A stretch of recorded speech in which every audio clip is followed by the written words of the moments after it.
Well, I hope you all enjoyed that as much as I did.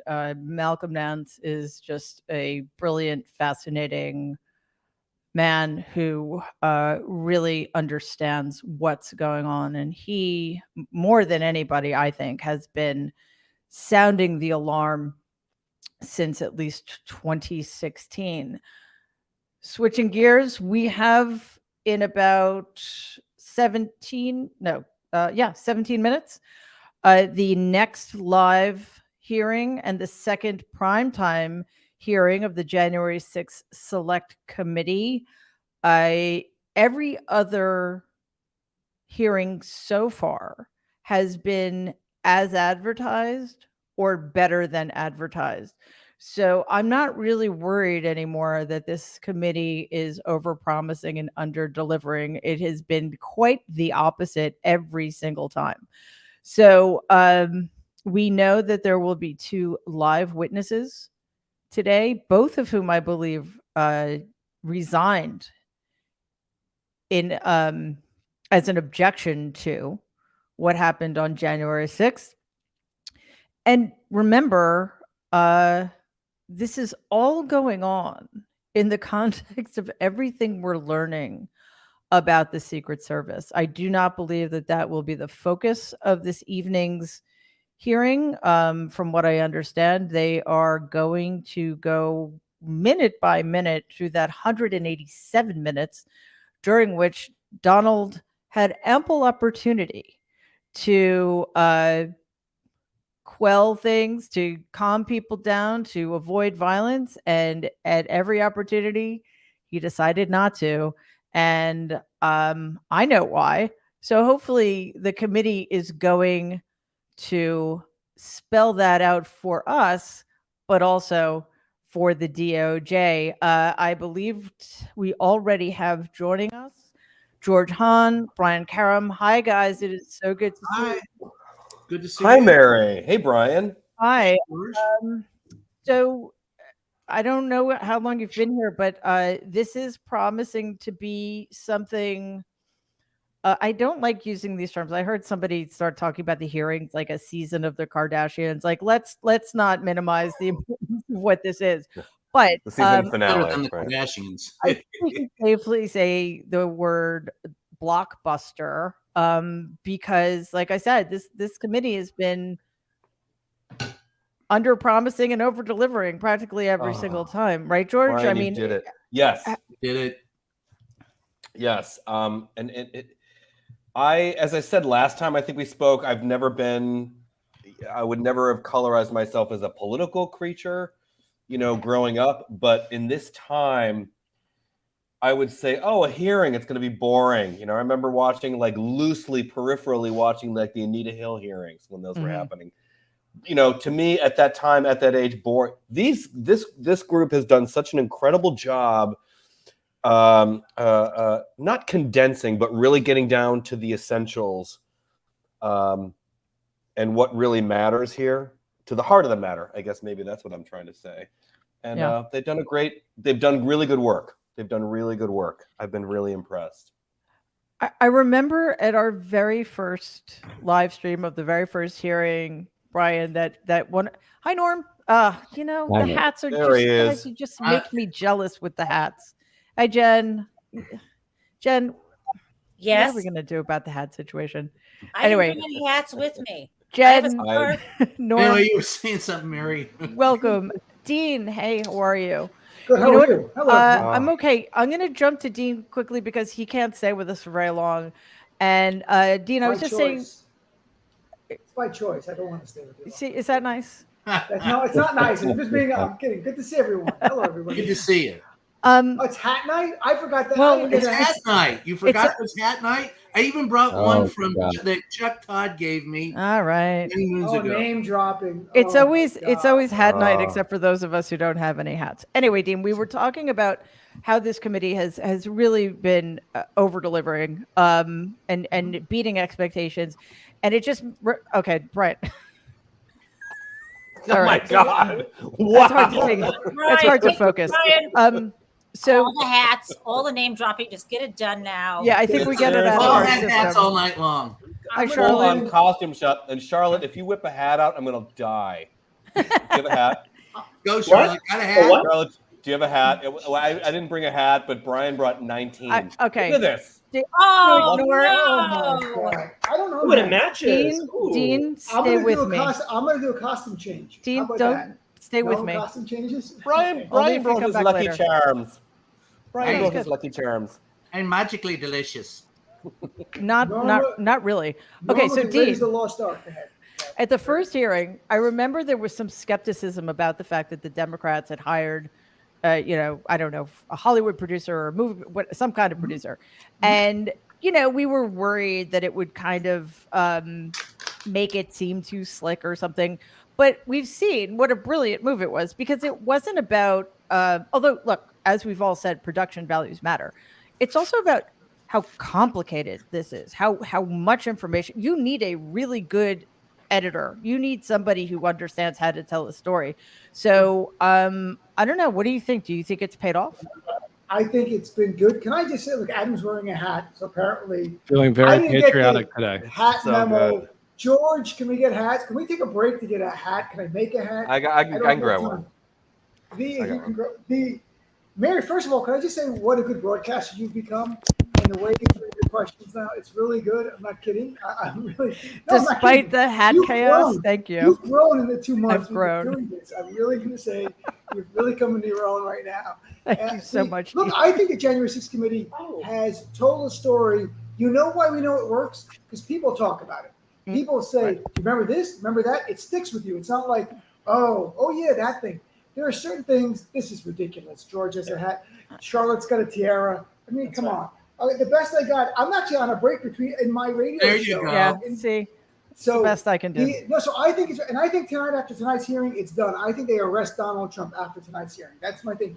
They go right down, like Richard Kimball in The Fugitive. We have a fugitive. His name is Donald J. Trump. They hold the picture up. They let the dogs go. That's my dream. Can I have a dream for a couple hours? That's my dream. That is actually, this might just tell you where my state of mind is. I woke up at 5:00 the other morning thinking, how is that going to work? They're going to send like a SWAT team to Mar-a-Lago, or are they going to make it a raid? I don't know. So we can the dream. first SWAT but I- team going down there may be to arrest his Secret Service agents. Well, before Norm, they go after him. I don't believe this is part of this hearing tonight, but I do think that it's important to think about all of this in the context of what is happening with the Secret Service. We already knew there were issues, Norm, but what we're hearing is beyond the pale. And I know the committee is really pissed, as they should be, and the rest of us should. There is absolutely no question that this was overt obstruction of justice. That and Carol Leonig of the Post, who knows more about the Secret Service than any other journalist, and maybe all other journalists combined, was just saying that, there are a lot of wonderful patriots, and then there are some really bad guys, and the stuff that they did, and it wasn't just on January 6th and what happened then. It was roughing up protesters. It was doing all kinds of things to the bidding of a criminal instead of for the United States. And they covered it up. And if we can't retrieve that stuff, we have to haul these people in and get them to testify under oath. And there have to be, and I want the IT people in, because this is the cutting edge of cyber security in this agency. Somebody knows what happened, and somebody knows what happened that caused them to erase all of these texts. And they've got to do a real scrubbing of this agency. And, it was a huge mistake to move it from the Treasury Department to the Department of Homeland Security to begin with. And they did all kinds of shit, really bad stuff with asylum seekers, families, and the like. There's a lot more. It's on Mayorkas, the Secretary of Homeland Security, as well, because the head of the IG for the Department of Homeland Security, at first glance it was, oh, look, he's doing such a good job. He's airing this in public that they have not turned this stuff over. Now we've learned that he's known it since February, and all that time, never reported it to Congress, which he was supposed to under the law. All that time lost when they might have been able to retrieve those texts. There are some really bad actors there, and the secretary has got to do his job as well. Yeah, absolutely. Hi, John. And I know you also don't have lots of time to spend with us tonight because the hearing is starting soon. But John, we're just talking about tonight's hearing or all of the hearings really, in the context of what we now know has been going on with the Secret Service. I know that's not the topic of tonight's show, but I think it's important to keep in mind because this is the first real it's not evidence necessarily, but this is the first time that an entire agency is being indicted instead of just individuals indicting other individuals. And it's just another demonstration of how corrosive the Trump administration was. And I think one thing, and it may be an unintended consequence of these hearings, but we're being reminded of how fragile our institutions are and how so many things need to change, whether it's a shorter transition period or not allowing partisan holdovers to stay in or what have you. So, John, in the context of all of that, what are you hoping for tonight? What are you expecting? And should we, I don't know, be hopeful that these hearings are going to lead to something? Sure, let's be hopeful. In a week when we've seen the GOP pretty much go on the record about wanting to take away contraception, wanting to end same-sex marriage, wanting to force 10-year-old rape victims to give birth to their attackers' children. And now the greatest Secret Service scandal since, I guess, the Colombian prostitution scandal when they were all getting secretly serviced. I think this is bigger now.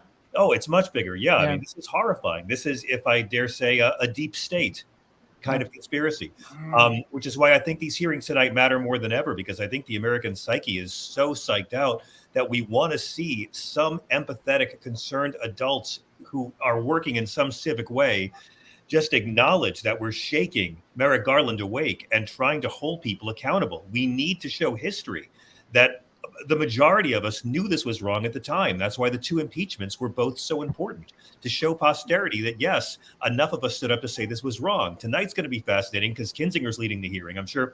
Hello, everyone. I'm sorry to be late. I'm sure you've already been discussing Benny Thompson's unfortunate nope, not yet.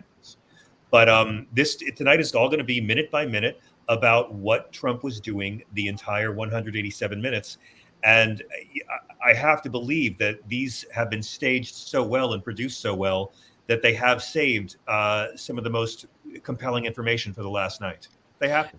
I can give some background on some of that. I just want to go to Jen really quickly, Brian, because you just have too many hats. Honestly, no, that's not why. Literally. I'm only wearing one right now. People coming. You wear a lot of hats. You know, it's weird. Like hats are like guns. You can't really use more than one at a time.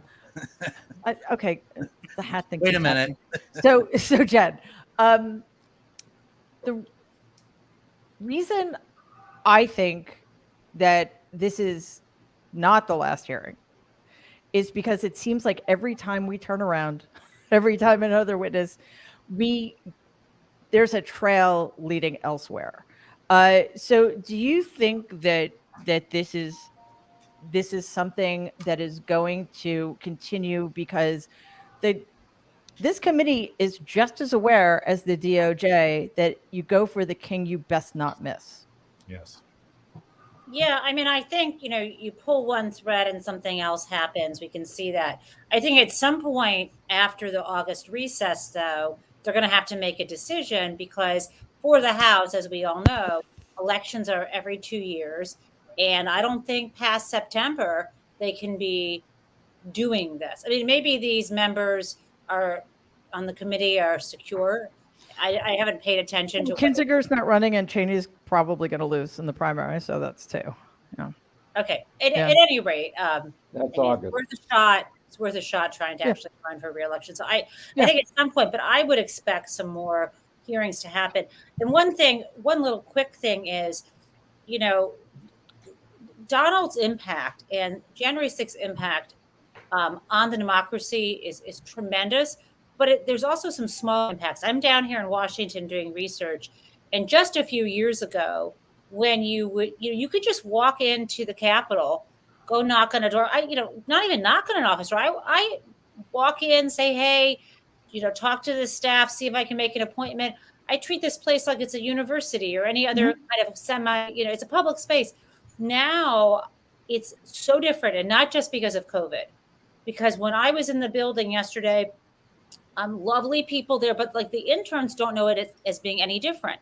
I was like escorted throughout the building. I couldn't even like eat lunch alone. I used to hang out during the Dodd-Frank days. I'd hang out in the Senate chef. I'd walk here there. There's no freedom. The Supreme Court's all screened up. I mean, I'll let you go back to this, but it's we need to get back to a place where this is our space, our democracy, our elections.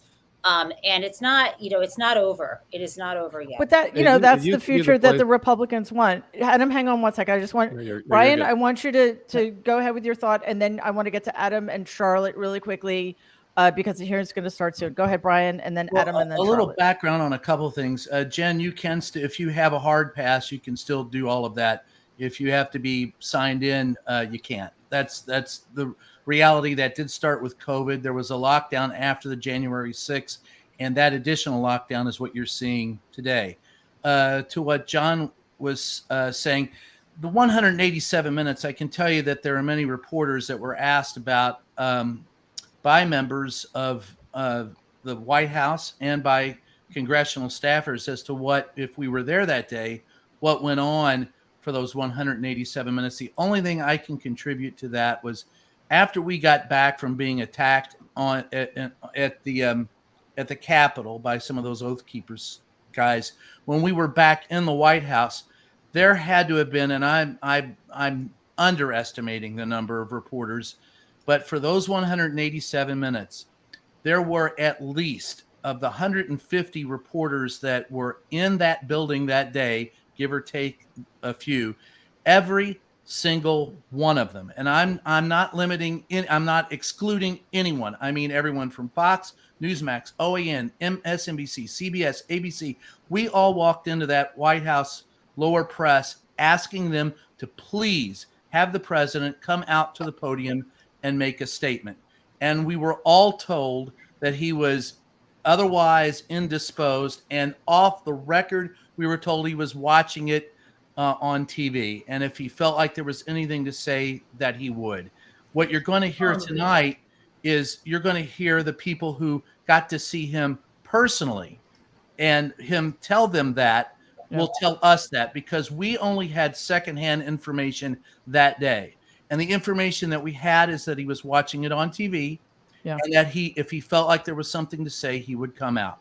Those things are important because it shows not only the nonchalance that he held towards this insurrection, but there'll be other evidence come out tonight, and evidence that we've already heard showing that indeed he was behind all of it. Mm-hmm. And at the end of the night tonight, I think the only question will be, when will there be indictments? And for those who doubt that Merrick Garland is doing anything, I remind you that there is a grand jury impaneled. We know that because Jeffrey Clark, we saw him in his undies being tossed out on his front porch. So we know that there's something ongoing. Okay, Brian, sorry, we're almost about to start. Okay, so I'm sorry. The Liz Cheney is the one you want to watch. Okay, I'm gonna see your nonchalance and raise you to ecstatic. He was ecstatic. Adam. Yeah. Mine's a joke that could wait until later. So Charlotte, okay, all yours. I have nothing of value to add. Let's get to the damn hearing. Well, I don't have any control over that, despite Dean's very nice compliments earlier. I was just going to say, let's go. But you had, Mary, you were talking to Malcolm before, and Malcolm kind of nailed it, and we'll go back to it. But for that 187 minutes, he was waiting for the insurrectionists to take the building. Yep. Yeah, absolutely. To make him king. That's all right, Adam, what's the joke? And then we're going to... I just want to get back to a place where the metal detectors at the Congress were put in place, to basically keep the tinfoil hats out, and everything ran smoothly and you could come and go. Okay. Holy shit. Thing or two to say. Josh, run. Yeah, well, one of the first things, especially listening to Cipollone speaking, is just the abject cowardice of the people Donald surrounded himself with. But then, of course, the traitorous Republicans in Congress who, like Hawley, as we just saw, had no problem riling up the crowd, putting God knows how many people in danger, especially the people who were there to protect assholes like Hawley, right? The timeline is fascinating. I'm sure they're going to get to this, but you know, at 111, I think that's when Donald got back to the White House. He already knew, right, that we, get rid of the fucking mags because I know they have guns and they're not here to hurt me, he said at the ellipse. He knows this when he's back in the White House. And I just want to point out, and Charlotte, I want to start with you. Two things. First of all, nobody on the planet has access to more accurate information than the guy in the Oval Office, and nobody on the planet has more immediate access to crucial information than the guy in the Oval Office. The other thing is, unlike the big lie, there was nobody with a contrary narrative here. Nobody was telling Donald that nobody's armed. Nobody was telling Donald that it wasn't a problem. Everybody's safe. Nobody's at risk. Not one person. This is all on him. There is absolutely no claim of ignorance here. No, he's being informed by all sides that this is bad and he needs to say something. His literal West Wing staff is saying that they need to get the word to him to say something to stop this madness. And he keeps going. The National Security Council has that log where they're recognizing how severe this is, how much the vice president in danger, and they just let it go. The Secret Service, I mean, on and on and on, you see examples of people who had access to ready information that he would have known within seconds in good faith, and yet he ignores all of it and allows this attack to happen for the next hour and a half. It's horrific. It's horrific, and Waj, this is legitimately frightening. Yeah, it's. I mean, they're. Hey, Kathy, how are you? Hi. Hey, Kathy. Glad you're here. I just wanted to get to Waj first, and then Kathy will go to you. Waj, as Charlotte just said, it's terrifying because so many people have known all of this information for so long, and we've all talked about this before. How that increases the danger of what happened because Donald's still roaming around the country, spreading his lies and riling people up. The other thing I think it's really important, especially in the context of what we talked about at the beginning, all this stuff about the Secret Service, it sounds almost like Pence's detail was afraid because they might have known what they were up against in their own fucking agency. Yeah, I mean, there's several moments here that give you pause, even though we've seen these videos time and time again. I think the fact that they've broken this down minute by minute and literally are taking us where Trump was, and that he knew for about 3 hours or so that his the U.S. Capitol was being overrun. Mike Pence was being literally sought out to be hung by the base, right? And the fact that a point that was just made, and I think you made it really well, is that there was a singular narrative where the people closest to Donald Trump, these are all conservatives. I've said this point again, that one of the greatest aspects of this hearing is that they're not bringing out liberals. They're not bringing out Democrats. These are all MAGA conservatives who served with Trump, lifelong conservatives, who are the witnesses testifying against Donald Trump and his coterie of coup accomplices. And so what we're seeing right now is that the fact that everybody knew this was atrocious, dangerous, violent, terrifying, and they kept quiet. They kept quiet and only spoke up to protect themselves and their own skin. And only after the hearing compelled them to speak, giving them subpoenas, right? And even then, you see people stay quiet. So for a year, that knew that this was a premeditated, violent attempt, and Donald Trump did nothing. And the thing that really just pisses me off, as I'm seeing Mike Pence and his secret security, right? People literally calling their families, afraid. I mean, because if I was there, I'm looking at that video right now. If I was there and I saw that, I would honestly think I'm dead. I'm dying today. I would text my wife, tell my kids I love them, write up a quick will if I could. And even then, Mike Pence, the man who literally was hung out to dry, even now he defends and capes for the Republican Party. If Donald Trump was to run, he would vote for him. The man that literally sold him out and threw him under the bus.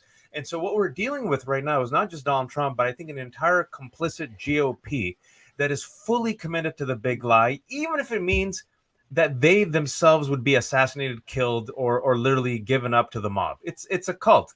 And when I'm seeing this, and the last thing I'll say is the only thing I can think of now, the next step is I need indictments. I've seen enough. Yeah. And if I'm not going to get it from Merrick Garland, but keep your eye on the DA of Fulton County, Fannie Willis. She's going to get it done. And that's where I want to take the next step. The next step is I've seen enough. I need indictments. Yeah, I absolutely. And Kathy, I would be remiss if I didn't mention how fabulous your hair and makeup look. So I'm really happy that you were able to take a break. That's why we're really here, is to talk about my hair straightening and my makeup, because that's right. The gays have me tonight. You know how they are, very demanding. So I have to look fierce. So after this, I'm going to go open an event for Outfest. But did I miss the outtakes?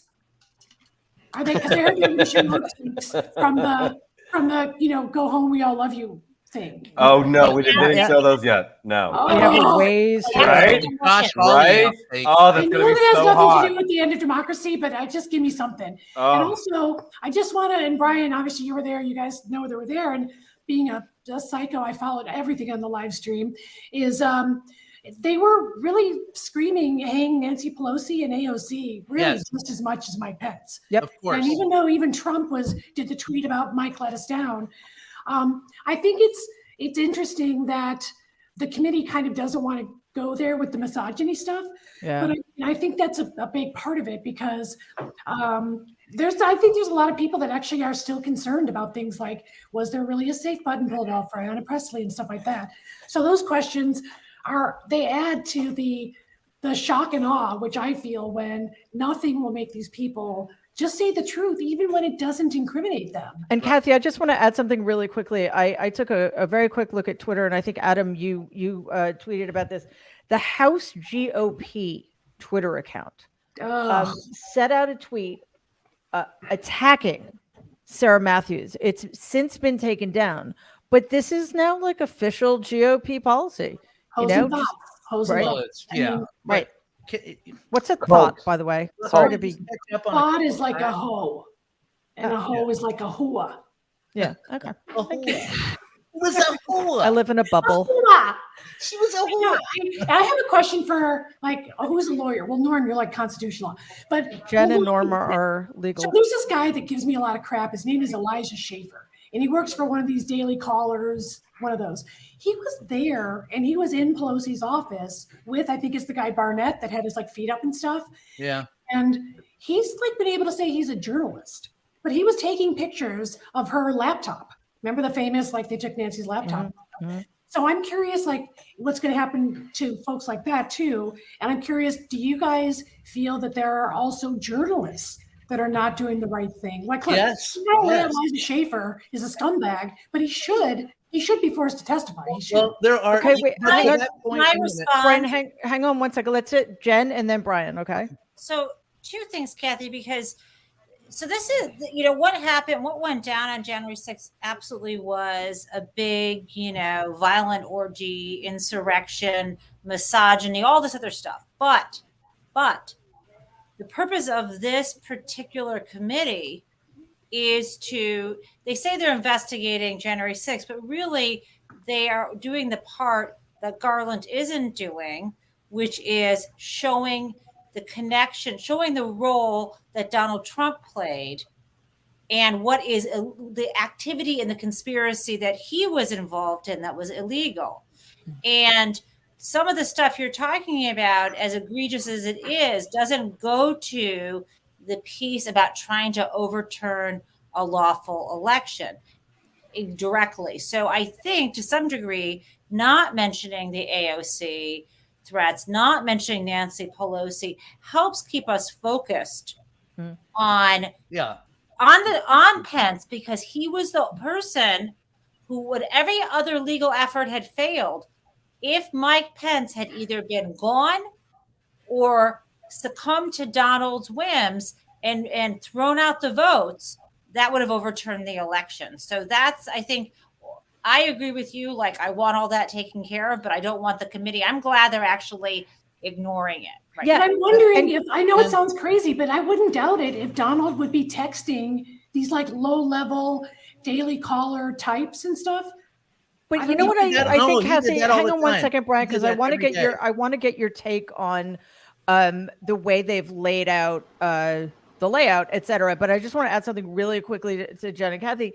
The other reason I think it's important is because Pence is the only person we have on record right now that whom Donald called out directly.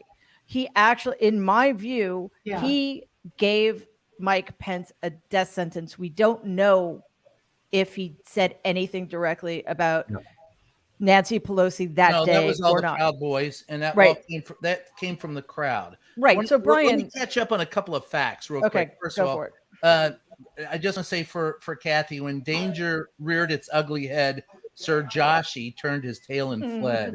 He bravely ran away. Sir Robin ran away. Away he goes. No, and pointing out the picture was taken behind the safety of a police line was very important. There's a couple of things that I think Cipollone is a coward, and he's not been honest about a couple of things. Unbelievable. First of all, he said he found out about the violence through the media. We were there. He was he was in with the president. He had, unless I'm wrong, and in the past, unless for some miracle on this one day, the most important day out of the year, his lawyer was not privy to the information that he's always privy to. The same thing the president is. He would have all of that. He did not have to wait for the press. He had direct communications with the Secret Service and the police and was getting stuff on the ground in real time. So I don't know why he told that lie, but it seems to me to ring false.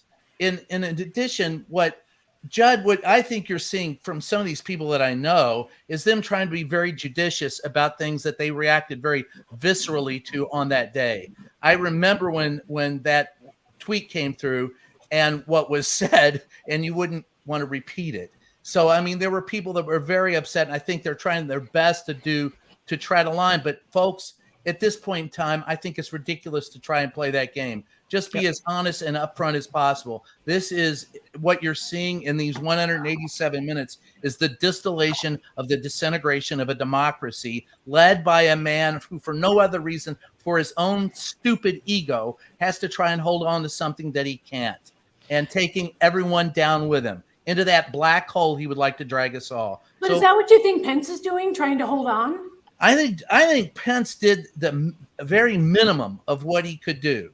He could have done so much more. And when his own life was at stake, he did the right thing and didn't leave. So you got to give him that. He could have fled and he said, no, I don't want to see. But he didn't leave because he was afraid to.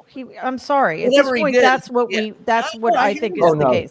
But Norm, I think what Brian just said is absolutely right. That 187 minutes is the distillation of the demise of democracy at the hands of the most worthless person I've ever met in my life. Like, part of what I was thinking this whole time is, I can't believe we have to keep talking about this fucking asshole, So It's like, that's really stressful too, Norm. Like, all of this, it's the horror, it's the shame. I now recognize. I'm sorry, Norm. We'll start with you when I gotta go see the gays. Love you guys. I remain in office.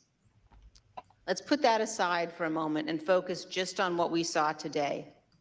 In our hearing tonight, you saw an American president faced with a stark and unmistakable choice between right and wrong. There was no ambiguity, no nuance. Donald Trump made a purposeful choice to violate his oath of office, to ignore the ongoing violence against law enforcement, to threaten our constitutional order. There is no way to excuse that behavior. It was indefensible. And every American must consider this. Can a president who is willing to make the choices Donald Trump made during the violence of January 6th ever be trusted with any position of authority in our great nation again? In this room, in 1918, the Committee on Women's Suffrage convened to discuss and debate whether women should be granted the right to vote.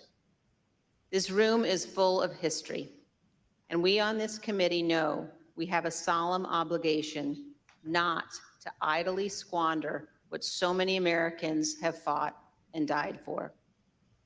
Ronald Reagan's great ally, Margaret Thatcher, said this: "Let it never be said that the dedication of those who love freedom is less than the determination of those who would destroy it." Let me assure every one of you this: our committee understands the gravity of this moment, the consequences for our nation. We have much work yet to do, and we will see you all in September. Ooh, I season request 2. those in the hearing room remain seated until the Capitol Police have escorted witnesses and members from the room. Without objection, the committee stands adjourned. Okay.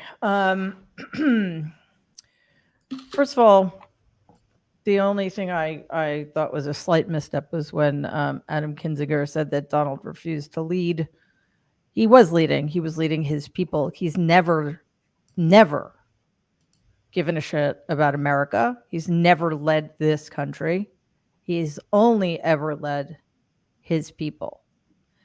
And let's be real, the only reason he made those, I can't even call them, they weren't even speeches. He made those remarks was because he knew that his plan had failed.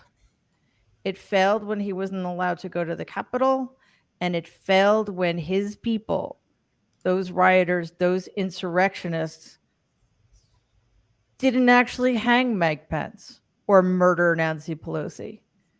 And we've said this earlier. We've heard video of what people in the Capitol planned. They had they gotten their hands on any woman, congresswoman or aide, those women would have been raped and murdered. If they'd gotten their hands on any male senator or Congress or representative, they would have been murdered.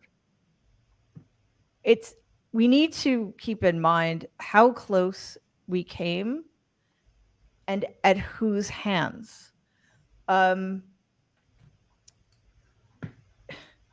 We also need to remember that in his remarks of January 6th and January 7th, there was nothing ameliorative.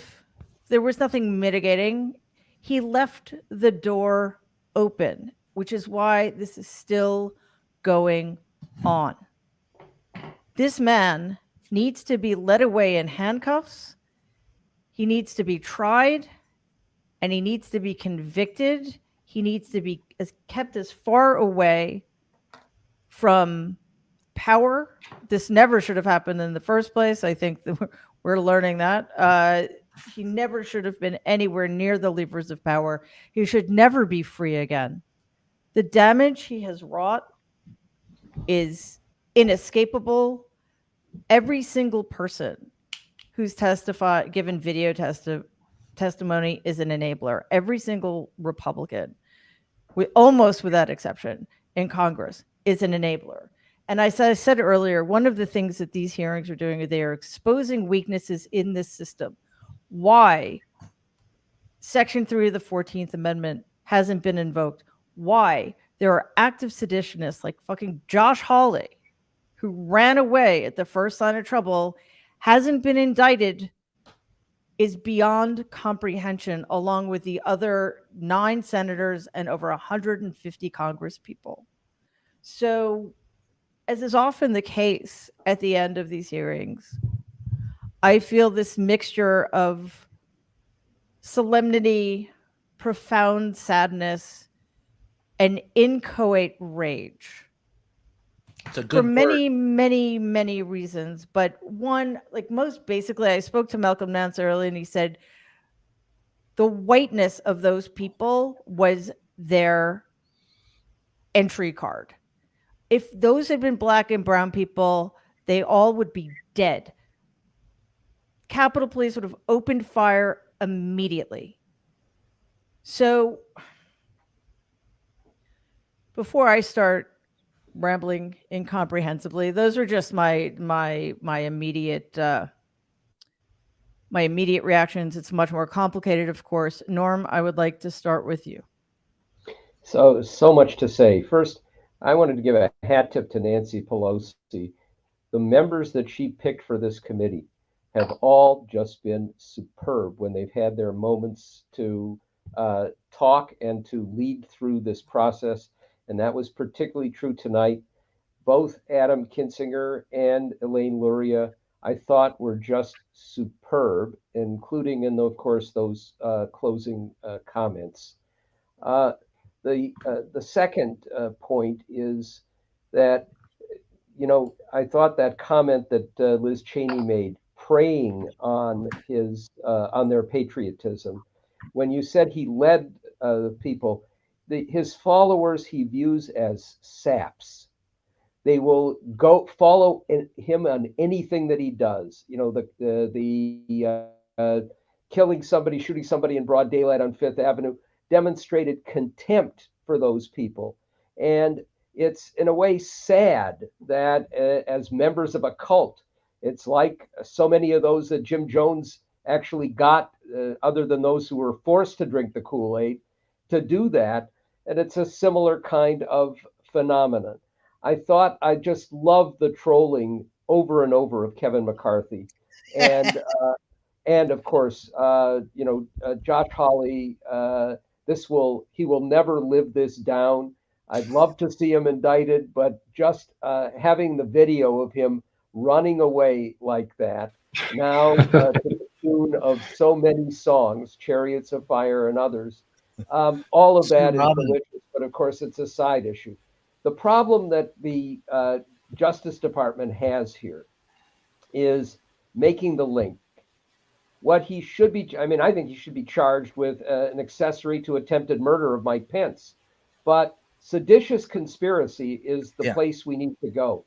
The problem, as Harry Lipman pointed out in an op-ed, and I'm afraid he's right, is we're still missing the one link, the conspiracy part where we get evidence that he talked directly to the Proud Boys, the Oath Keepers, and some of the others along the way.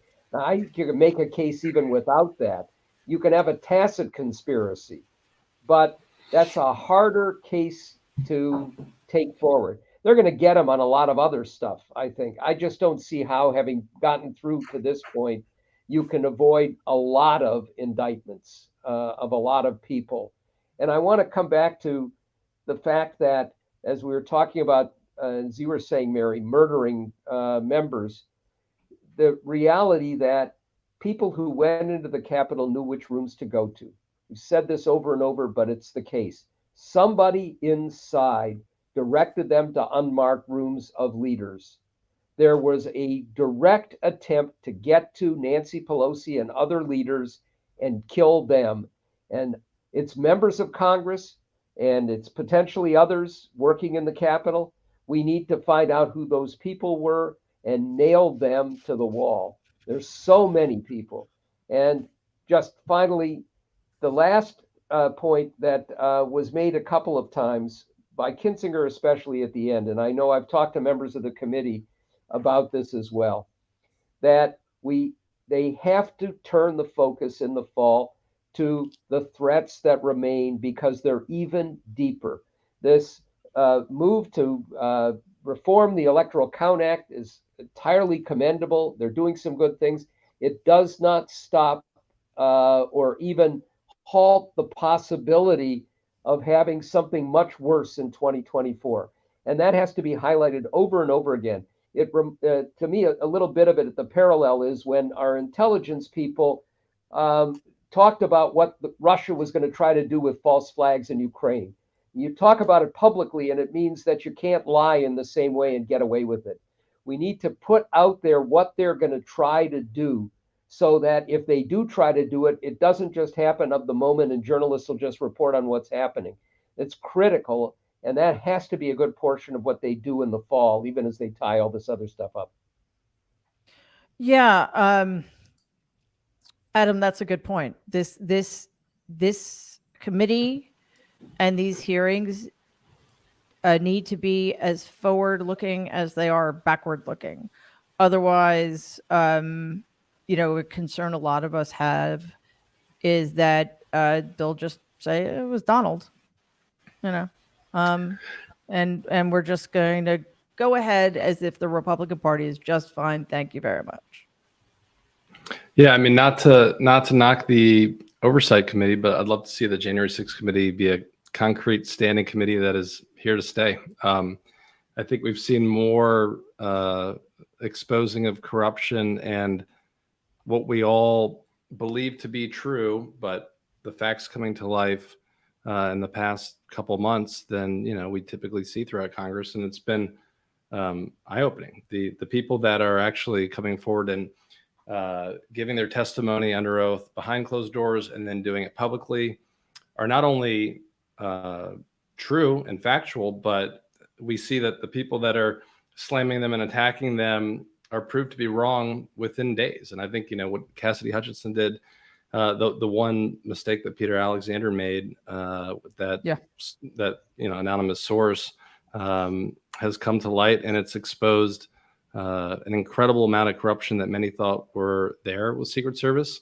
And tonight is another perfect example of, the work this committee's been doing. And I think that, we're all excited to see what is potentially one more at the very least in August.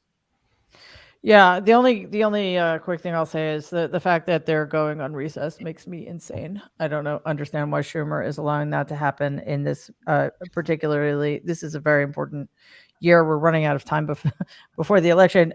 Jen, Norm pointed out what at the moment does feel like a glaring omission in terms of connecting the dots and having direct evidence of conspiracy. But can you walk us through some of the other charges that Donald might be facing that we potentially have enough to pin on him?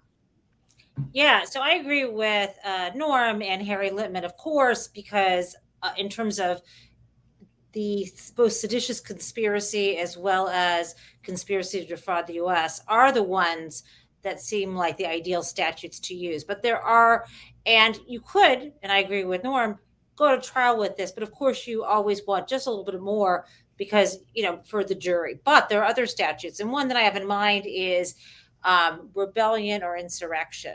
So this appears in the U.S. Code right before seditious conspiracy, and you don't need any more than one person. And what it says is whoever incites, sets on foot, assists, or engages in any rebellion or insurrection against the authority of the U.S. or the laws thereof, or gives aid or comfort thereto, shall be fined and shall be incapable of holding any office in the United States. So it depends on what incites means. There's also, though, and I think it's clear that he incited. This is what they're showing. So I think there's enough already to charge under 2383. There's also 18 U.S.C. 2, which is you often see it in indictments by the Justice Department. This is known as the aiding and abetting statute. And there's a lot of verbs here. Aiding and abetting. Yeah, a lot of verbs here saying whoever commits an offense against the U.S. or aids, abets, counsels, commands, induces, or procures its commission, and so on, and so on, and so on. So, I think I would line all these up, and I imagine these are it's clear these are the memos and these are being researched. This is what's being looked at right now. Not to mention, of course, obstruction and all these other things. Yeah, and George, as a layperson, it's very difficult to say. We have everything we need. Just lock him up. Go, put the handcuffs on him and just, and I think part of that too is that we know that he's been getting away with shit for like 5 decades. But can I just come right back in though too? Sure. Because the thing is, again, it's all about you give the jury instructions, and when I read you that statutory language, that's what the jury's looking at, right? Each element. And one thing, we had a smoking gun at the last hearing about Trump knowing people were armed, saying they're not coming against me. Today we get again and again and again him knowing the power of his words, showing that people follow his words, and people telling him that they follow his words. So, they're really building the incitement case under 2383 as far as I'm concerned. Sorry, George, to take your time. No, that's Jen. You just helped me connect even more dots because there are so many dots to connect, right? Jen, you just mentioned knowing that they were armed. I brought up early in our comments section, but Kinzinger brought it up in his really good closing remarks about this dereliction of duty, this negligence. He took an oath. When he took the office, he took an oath to protect. All right. You could just talk about, and again, my legal expertise goes nowhere beyond Law and Order. However, in the occasional legal thriller. However, he knew these people were armed, didn't care, and said, "Go down to the Capitol." How is that not negligence or a dereliction of duty when he has an oath, an obligation to protect American citizens in this country? He knew they were armed and said, "Let's go down to the Capitol." Yeah, it's what else do you need? I mean, and not That's just armed. That's one of probably several, Mary. Heavily That's armed, just, right? Yeah, but that's right, one of of course. several examples. One of several dots you could connect, right? Yeah, absolutely. Brian, I know you had some context for us. A little bit of context. First of all, I'd say there was one statement tonight that I think had more gravitas underneath it than we may have caught initially. And that was when Liz Cheney said the testimony didn't come from his opponents, but came from, quote, a series of confessions from staffers, unquote, which tells you exactly how it not only tells you that it's firsthand knowledge, but that they weren't real forward about coming forward in the first place. And that when she said the dam began to break at the end, get my English right here in a minute. When the dam has begun to break, as she said at the beginning of the statement tonight, it's letting you know that, season 2 is going to be something else. And was it Adam or Norm? One of you said, make it, I think it was you, Adam, said, make it a standing committee. I think they're making a case for this being a standing committee because the simple fact that there's as deep as it goes, Kinzinger warned us tonight that how deep it goes, right? So they're all of this is done in, Hollywood style. So what they're setting up. This is the cliffhanger to set up something going forward. So I think that coupled with the Secret Service investigation, coupled with the depths of January 6th and how widespread it is, I think that would be reasonable to see that some kind of standing committee would come into play. But it also tells you, again, at the end of the day, the question is, are indictments coming? And I think the answer is yes. And who it will be, I don't know yet. And the thing we have to watch is he going to pull a Comey and do it before the midterms, or is he going to do it the day after? There's already indication that they won't announce anything until after. That's fine. I'd also love to know if Merrick Garland was watching tonight. I think DOJ reporters should ask. Well, that would be dereliction of duty if he's not. I do know people in his office, I agree. and all of them are. But he takes trips to Ukraine. You never know. They have people at the hearings. The FBI and the DOJ have people at the hearings, and they're working with staff. So they know everything ongoing. Hopefully they're doing their own jobs too, Charlotte, because that is one of the unspoken things, obviously, during the hearing. They're not going to talk about it. But is the DOJ... Well, Garland said something publicly, so that's lovely. Nobody's above the law. Very, in my view, very anodyne thing to say, because what else are you going to say? He's not going to come out and say, well, Donald might be above the law. Right. But that doesn't mean necessarily that he's going to have the intestinal fortitude to go ahead. But that aside, Charlotte, I'd love to know what you think about tonight specifically, because it did, again, one of the things that's fascinating about these hearings is that individually they have not just different subject matter, but very different tones. It's kind of amazing to me.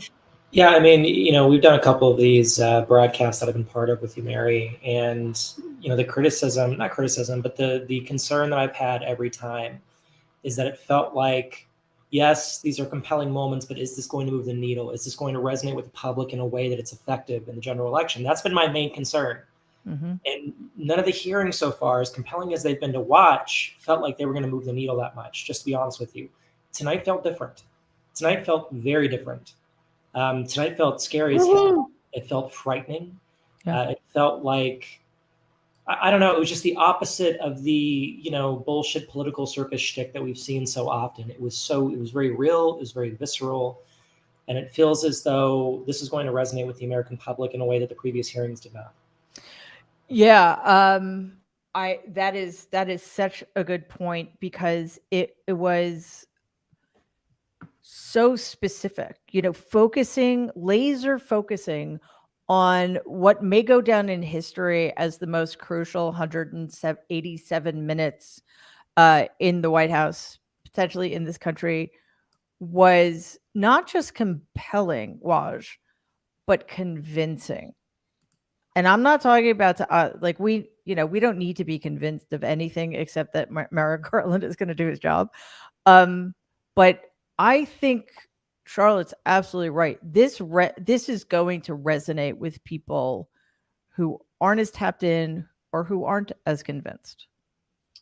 Yeah, I agree. I think they've done an excellent job. I think we laugh because we're so deeply entwined into this, we don't realize that the average Jose or Jane does not follow this. What they follow is repetition.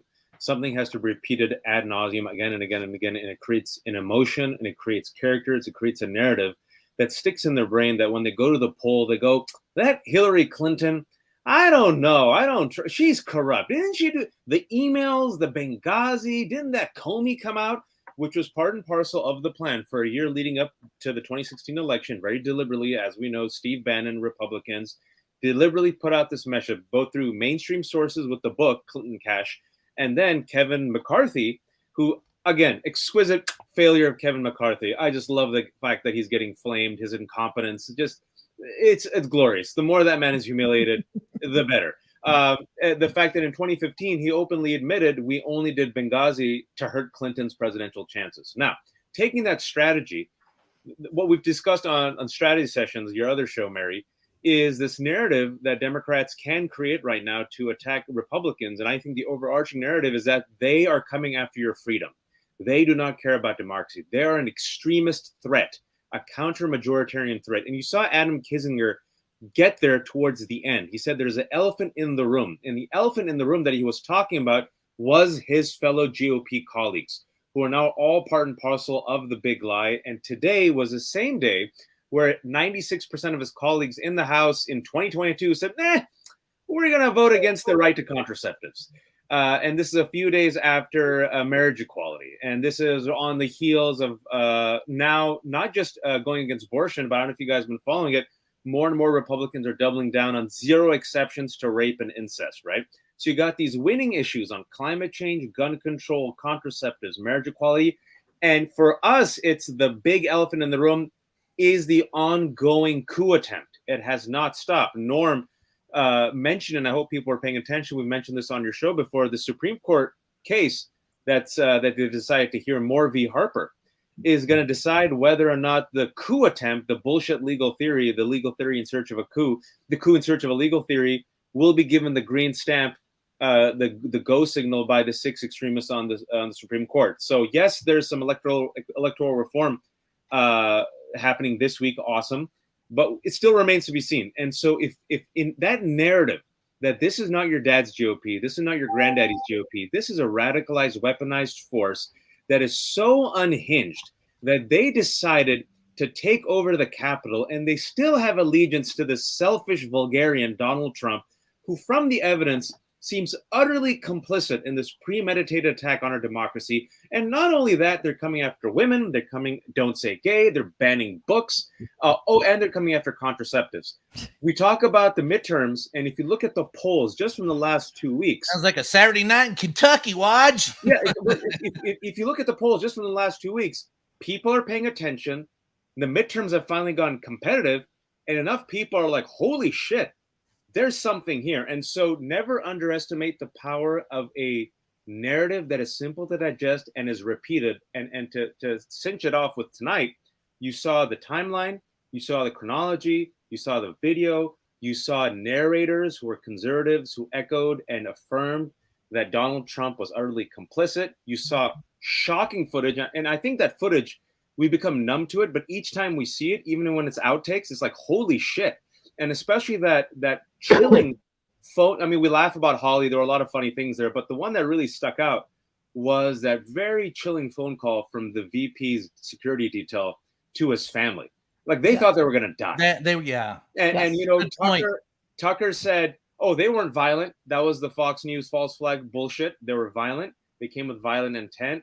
People saw that they weren't, ordinary citizens engaged in legitimate protests. That's what the RNC said. So I think they're very successful, and I'm really happy that there's, as Adam said, there should be no statute of limitations on this. Like, no, you got till January. I want you to go up until January and literally do these hearings nonstop. And I think it's going to be a win for democracy and the Democrats. Thank you for coming to my TED Talk. Where's the popcorn? You got to stop giving TED Talks. You're just talking. I just filibuster. You're not filibustering. No, listen, I think one of the most important things is what you just said. These hearings need to be connected directly to what the Republican Party is, because they are emboldened. Make no mistake about it. The 18 months of inaction, and I'm not faulting the committee. I get it. It's complicated, but I'm mostly faulting Republicans who, were terrified, thought they were going to die. I'm sure many of them were calling their families saying, I don't know if I'm going to make it home tonight. And yet here we are. They're all going to vote for Donald if he runs again.